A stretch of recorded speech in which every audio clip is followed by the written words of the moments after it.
Bismillahirrahmanirrahim. Assalamualaikum warahmatullahi wabarakatuh. Para santri yang dirahmati Allah Subhanahu wa taala, mari kita sama-sama belajar ilmu nahwi dari kitab Al-Muyassar fi Ilmi Nahwi karangan Al-Ustadz Aceng Zakaria. Beliau adalah salah satu pimpinan pondok pesantren Persatuan Islam di Garut. Untuk mengawali belajar bahasa Arab di kitab ini, kita dikenalkan dulu dengan 3 istilah dalam bahasa Arab. 3 istilah itu adalah al-harfu, kemudian al-kalimah, dan juga al-jumlatul mufidah. Jadi 3 inilah yang akan kita bahas pada kesempatan pertemuan yang pertama ini, yaitu al-harfu, al-kalimah, dan al-jumlah. Apa yang dimaksud dengan al-harfu? Ya, kita akan baca. Ya.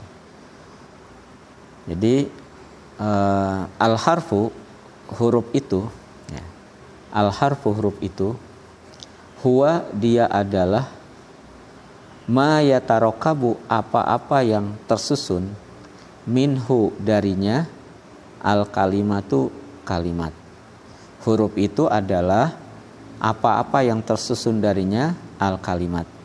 Jadi sebetulnya huruf di sini adalah huruf hijaiyah hakikatnya.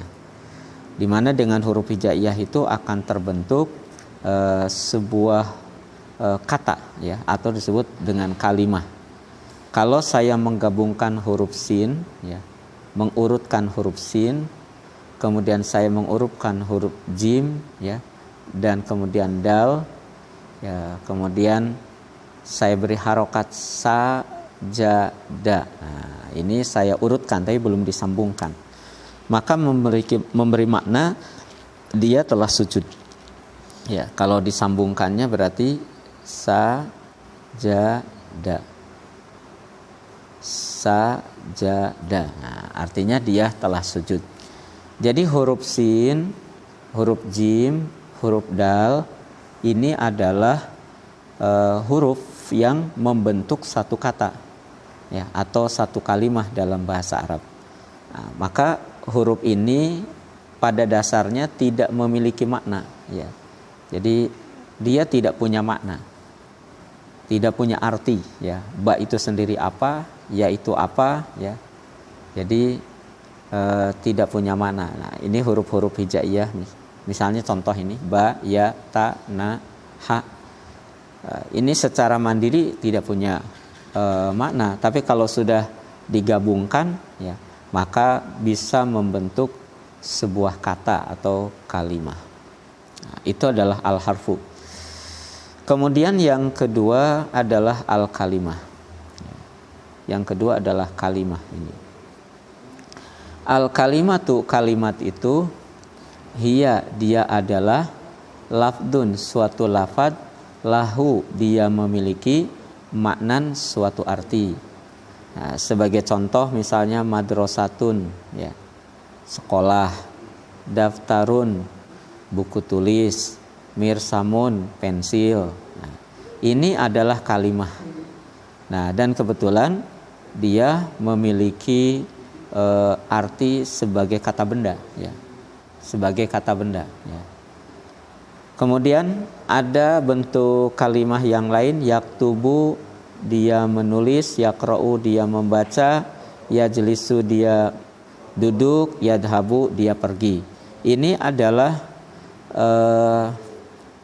kalimah atau kata yang memiliki makna kata kerja. Kemudian ada ala di atas, bi dengan, an dari, min dari, fi pada, ila ke. Ini juga adalah kalimah atau kata yang memiliki makna sebagai kata sambung atau kata depan, ya, dalam bahasa Indonesia. Maka kalimah itu ada 3 kemungkinan. Kemungkinan pertama memiliki makna kata benda atau disebut dengan isim nantinya. Yang kedua ada kemungkinan makna kata kerja atau dalam bahasa Arab disebut fi'il. dan ada kemungkinan dia sebagai harfun, yaitu huruf, ya. Nah, kita bedakan antara huruf di sini, ya, dengan huruf yang tadi ini. Nah, ini beda. Kalau huruf yang ini memiliki makna, sedangkan huruf ini tidak punya makna, ya. Maka yang ini disebut kalimah, ya. Kalimah, huruf yang merupakan bagian dari kalimah, dari kata. Sedangkan yang jadi yang yang ini adalah huruf yang termasuk kepada kata, sedangkan huruf di sini bukanlah kata. Jadi ini tidak termasuk kata. Ini adalah huruf hijaiyah atau huruf mabani, huruf pembentuk dari sebuah kata. Kemudian yang ketiga adalah al-jumlatul mufidah, yaitu jumlah mufidah, ya. Jumlah kalau mufidah itu yang memberi pengertian, ya, yang memberi faidah, ya. Asalnya memberi faidah. Nah, baik.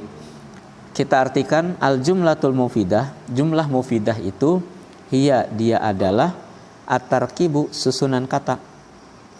Alladzi yufidu, yang memberi pengertian, faidatan tamatan, pengertian yang sempurna, ya.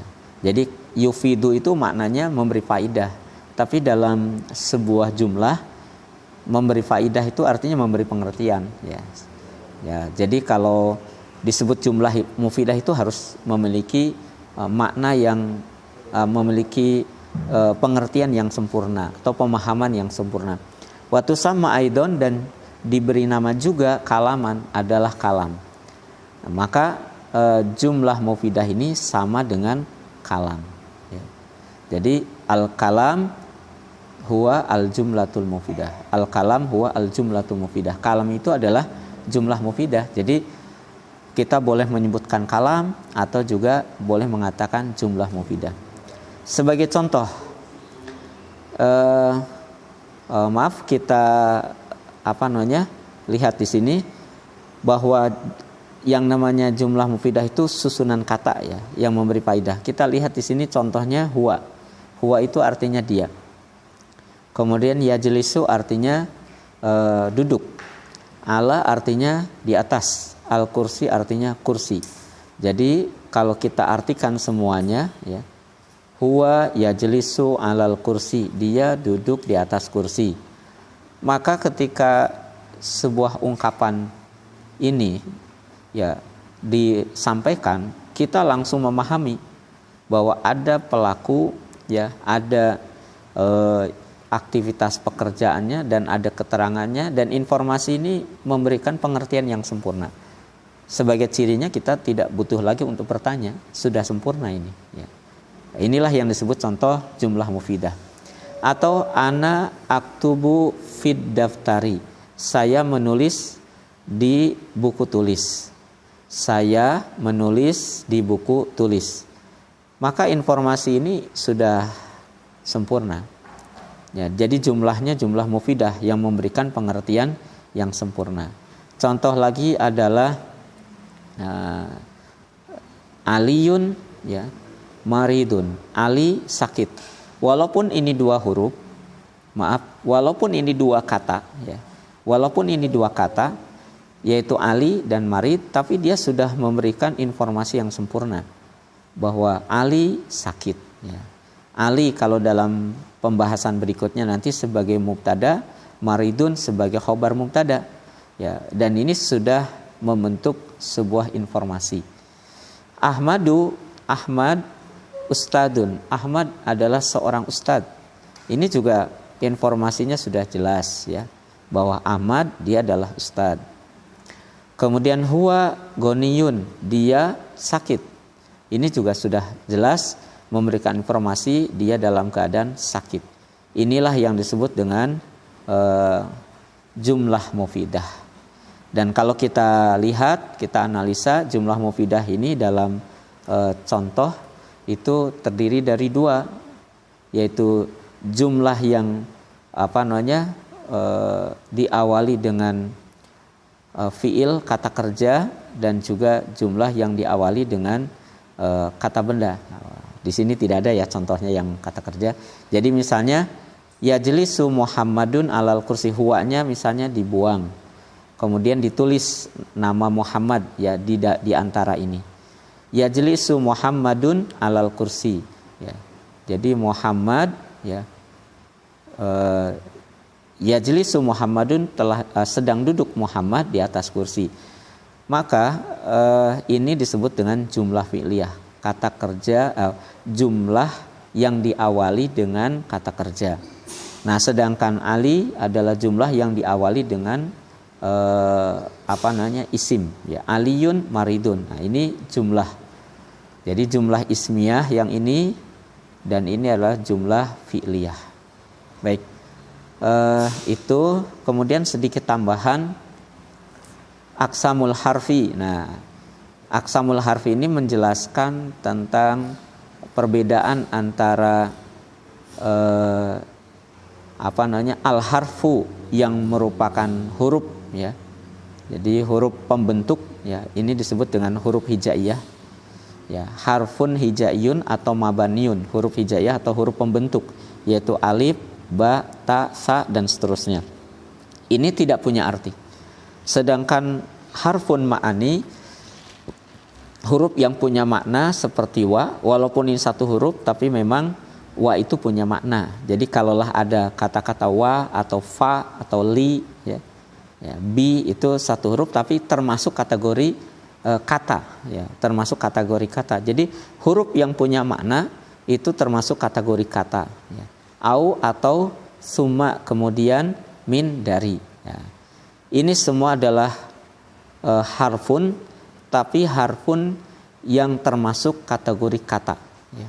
Bukan termasuk kategori harfun hijaiyun atau mabani. Jadi kalau nanti kita membahas tentang huruf dalam istilah i'rab ya, maka huruf yang dibahas dalam i'rab itu bukan huruf hijaiyun atau mabaniun, tapi huruf yang dimaksud dengan harfun ma'ani.